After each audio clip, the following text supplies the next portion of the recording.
Halo kelas 11, sekarang kita sambung materi kita tentang kalor. Kalau kemarin sudah kita pelajari suhu, sekarang kita mempelajari tentang kalor. Nah, apa itu kalor? Kalor itu adalah bentuk energi. Jadi bentuk energi yang berpindah dari suhu yang tinggi ke suhu yang rendah. Gitu ya. Nah, benda itu ada dua kemungkinan, bisa melepaskan kalor ataupun dia menerima kalor. Jadi kalau bendanya melepaskan kalor, tentu suhunya akan turun. Dan kalaupun dia menerima kalor, maka suhunya akan naik gitu ya. Dan saat dia melepas atau menerima kalor, ketika suhunya berubah, maka terjadi perubahan wujudnya gitu.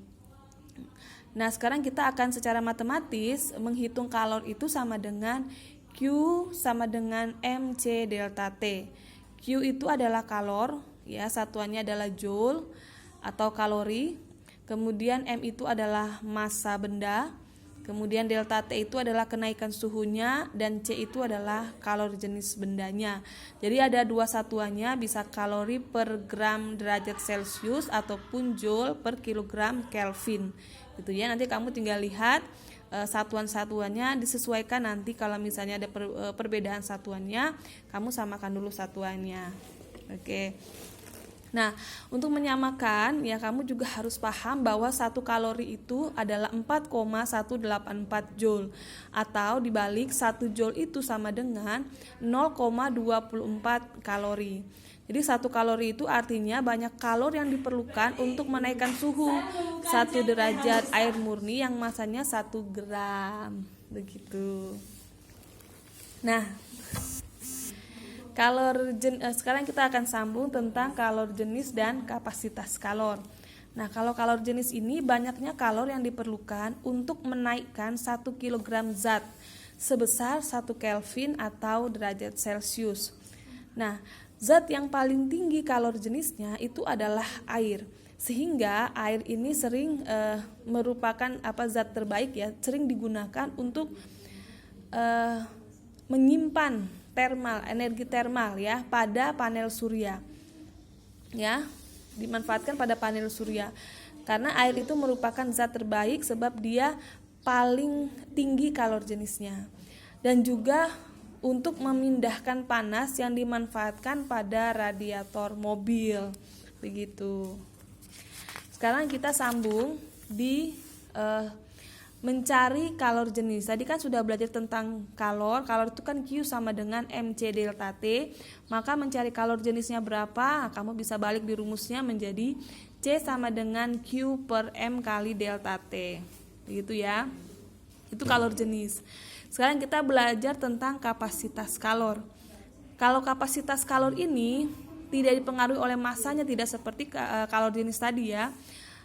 Kapasitas kalor ini banyaknya kalor yang dibutuhkan untuk menaikkan suhu sebesar 1 Kelvin atau 1 derajat Celcius. Sehingga untuk mencari kapasitas kalor sama dengan Q per delta T. Bedakan dengan kalor jenis. Jadi kalau kalor jenis itu C-nya lambangnya C kecil.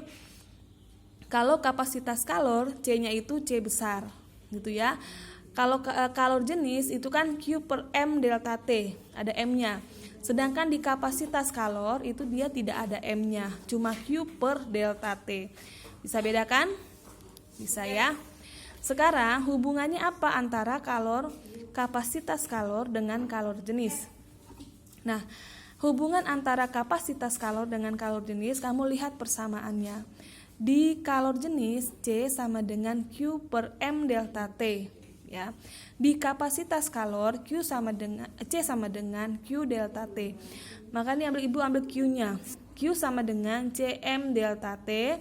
Ini C sama dengan benar ya. Q sama dengan Cm delta T. Nah, ini Q sama dengan C delta T gitu ya. Kan ini kan sama Q dan Q. Ya, maka yang ini sama dengan yang ini, ya kan? Q sama dengan Cm delta T, kalor sama dengan ini. Kalor pun sama dengan C kali delta T, maka yang ini sama dengan yang ini. Maka Cm delta T sama dengan C kali delta T. Ini yang C kecil, ini yang C besar. Ini yang kalor jenis, ini yang kapasitas kalor. Ini kamu coretkan sama menjadi C M sama dengan C atau C sama dengan CM. Jadi CCM ya. C besarnya itu kapasitas, C kecilnya itu kalor jenis ya. CCM. Sambung ke hukum kekekalan energi kalor atau asas Black. Nah, pada hukum kekekalan energi kalor diberitahu bahwa pada pencampuran dua zat, banyaknya kalor yang dilepas, zat bersuhu lebih tinggi kan dia melepaskan kalor, berarti zat yang lebih tinggi itu sama dengan banyaknya kalor yang diterima oleh zat yang bersuhu lebih rendah. Secara matematisnya ditulis Q lepas sama dengan Q terima, dan ini hanya berlaku pada sistem tertutup.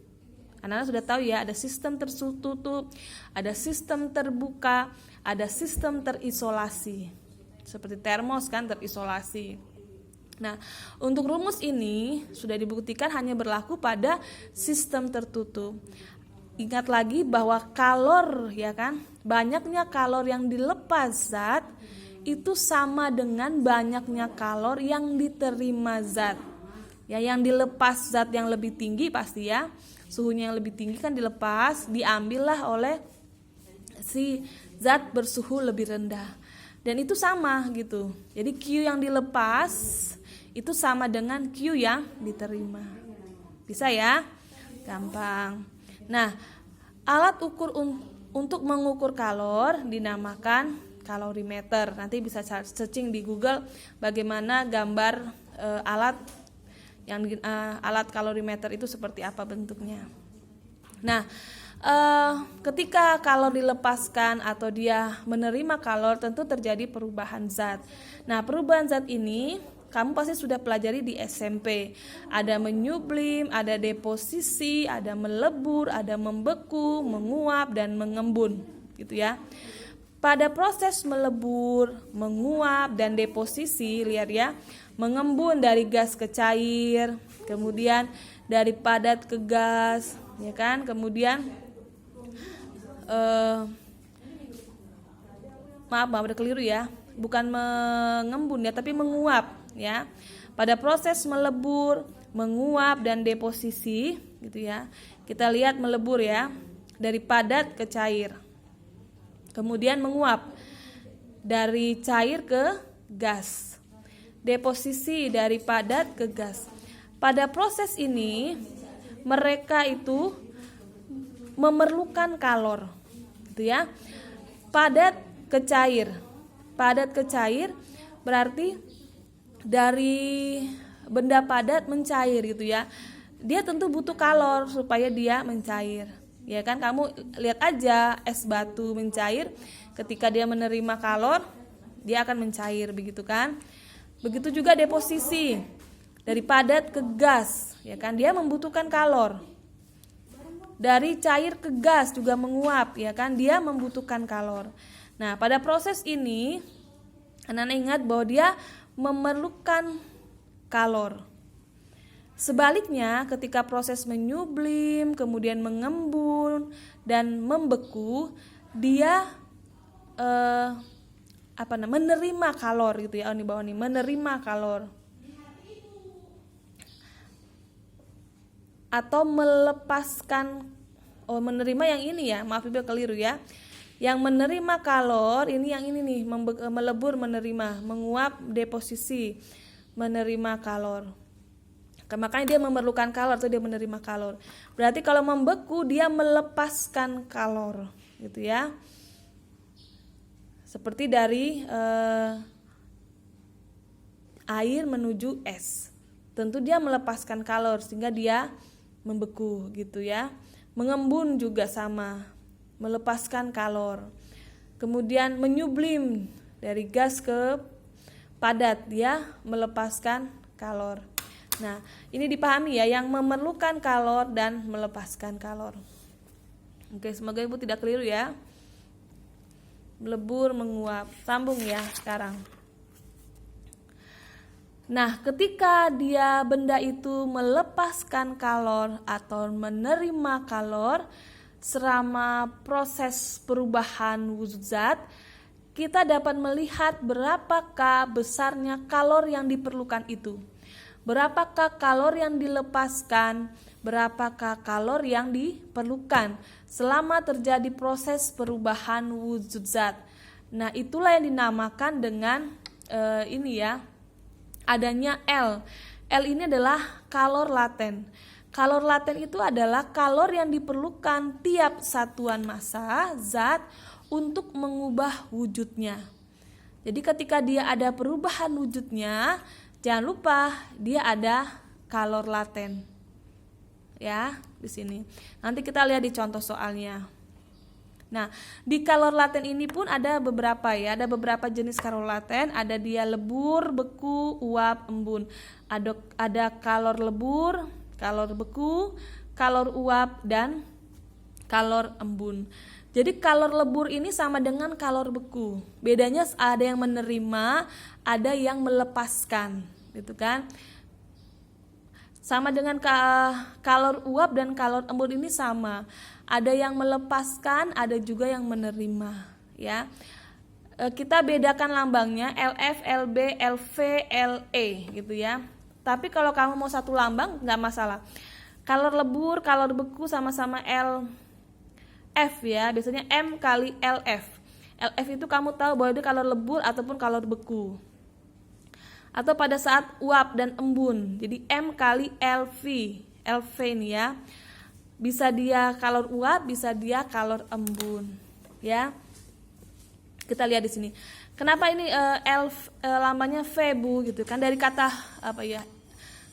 Membeku gitu ya, frozen ya, membeku ya kan, jadi LF. Kemudian LV itu dari kata menguap. Menguap itu kan karena ini proses ini pada saat dia menguap, proses ini pada saat dia dalam keadaan beku ya. Dalam situasi di sini nih, ya kan? Ini LF ya. Bisa dia melebur, bisa pula dia membeku gitu ya. Bisa dia melebur, bisa dia membeku, kebalikannya. Sama juga di sini. Ke atas sini ya, bisa dia menguap ya kan? Ataupun bisa juga kebalikannya dia mengembun gitu ya. Pada proses peristiwa ini. Menguap, mengembun, melebur, membeku. Maksudnya dalam proses yang sama, berarti ini bisa LF ya, dari F itu frozen ya, kemudian V itu dari kata apa? Menguap lah, kamu bahasa Inggris pasti tahu lah ya. Jadi lambangnya bisa pakai V begini, bisa juga kamu ini untuk membedakan antara uap dan embu, maka ada LV yang ini dan ada LE. Kemudian ini lebur dan beku, ada yang LF begini, ada yang LB gitu ya, untuk membedakan antara lebur, beku, uap dan embun. Kita lihat sekarang di sini grafiknya. Oke. Anak-anak perhatikan ini dalam di sini ya. Kalornya ya kan. Q AB dari sini ke sini Q AB itu sama dengan MC delta T AB. Jadi perubahan wujud dari sini menuju sini. Ya. Berarti dari 0 kurangin berapa derajat? Pasti di sini kan minus ya. C-nya yang diambil adalah posisinya dia masih S karena kan kurang dari 0 derajat. Pastikan yang kita ambil kalor jenisnya adalah kalor jenis S. Masanya sama bendanya ya. Kemudian ke sini pada saat dia 0 derajat tentu dia akan melebur gitu ya. Ada perubahan wujudnya. Nah, pada saat perubahan wujud ini maka kalornya ada QBC-nya. QBC ini sama dengan M kali L. LF ini ya. Kalor lebur. Nah, ketika pada dia misalnya di sini 100 derajat, ya, maka dia kan keadaannya mendidih. Kalornya berapa di sini yang kalornya dia menerima atau melepaskan ini sama dengan QCD sama dengan MC air, karena tentu dari 0 sampai 100 ini dia kan wujudnya air. C air kali delta T. Delta T ini delta T D sama C. Sini ya. Kemudian ketika dia di sini mendidih, kan ada perubahan wujud. Perubahan wujud kamu ada kalor laten, ya kan? Maka Q DE sama dengan M kali LV. Ya. Dan berikutnya di sini kalornya ini Q EF sama dengan MC delta T. Ingat yang memakai LF ini atau LF atau LV ini adalah dia yang terjadi perubahan wujudnya. Ada proses perubahan wujud zat. Maka kita ada kalor latennya. Ingat ya. Oke, Ibu masuk ke contoh soal pertama. Es bermasa 200 gram bersuhu minus 5 derajat Celcius.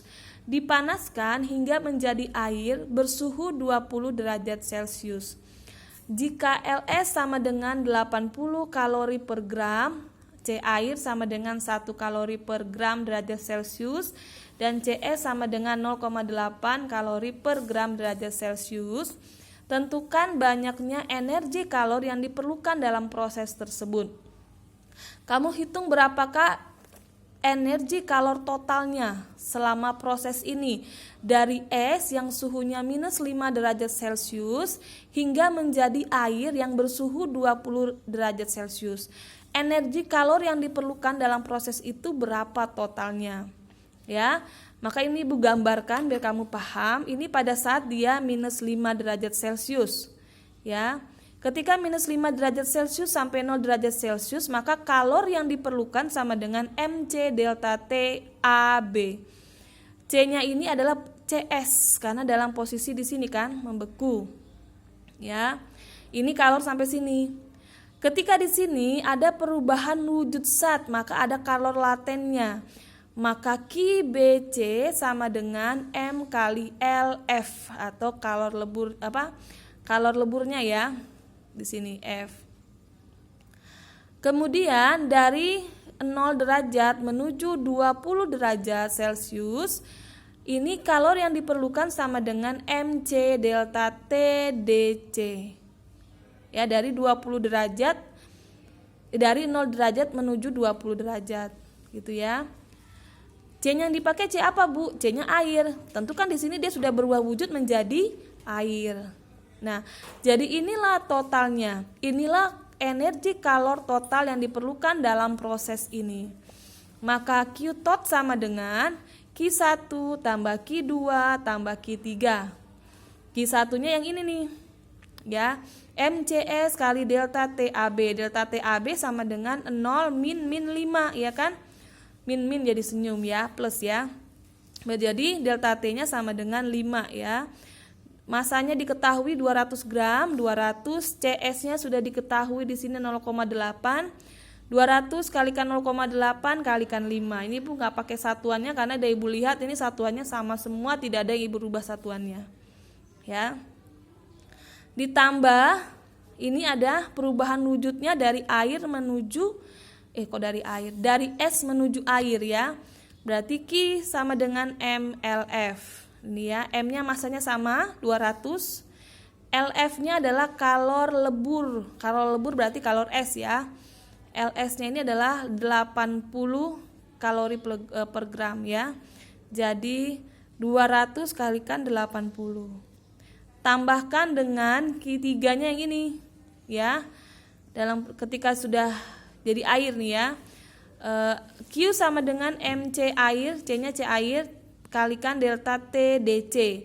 DC-nya artinya dari 20 derajat Celcius min 0 ya, menjadi 20 perubahan suhunya. Jadi 200 kalikan 1, C airnya 1 kalikan 20. Jadi sama dengan ini kamu secara matematis sudah sampai sini Ibu rasa sudah bisa ya, karena sudah kamu operasikan seperti biasa. 200 kalikan 0,8 kalikan 5 sama dengan 800. 200 kalikan 80 sama dengan 16.000. 200 kali 1 kali 20 sama dengan 4.000. Kok ini 400? 4.000 ya. Hasilnya berapa? 16.000, 4.000, 20.000 ya. 20.000 tambah 800 menjadi 20.800. Tapi yang ini kamu bisa ubah ke kilokalori ya kan. 20.800 kalori. Kamu sederhanakan lagi menjadi 20,8 kilokalori. Contoh soalnya satu saja, nanti berikutnya ada beberapa contoh soal, silakan kamu coba sendiri di rumah. Jika ada kekeliruan atau mau bertanya, nanti kamu sampaikan pada saat virtual ya. Terima kasih kelas 11.